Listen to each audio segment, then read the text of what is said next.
Il attachait son bandeau rouge et entrait en guerre comme s'il ne reviendrait jamais Simak ibn Karacha, surnommé Abu Dujana, un homme brave, direct, loyal.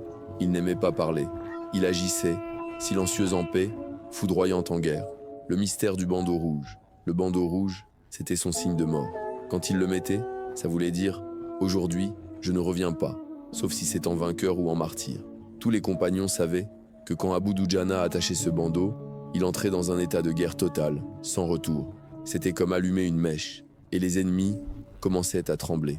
Scène légendaire à Uhud.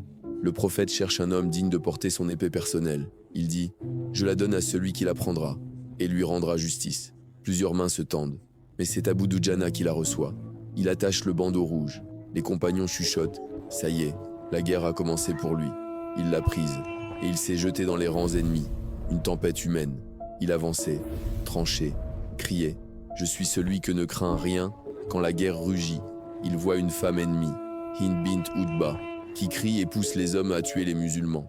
Il l'approche, puis s'arrête. Il dira plus tard « Je ne voulais pas salir l'épée du prophète avec du sang impur ».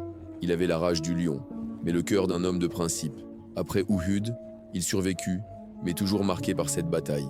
Plusieurs fois, il fut choisi pour des missions extrêmement dangereuses, car on savait qu'il ne reculait jamais. N'oubliez pas de prier beaucoup pour notre bien-aimé Muhammad. Que Dieu le bénisse et lui accorde la paix.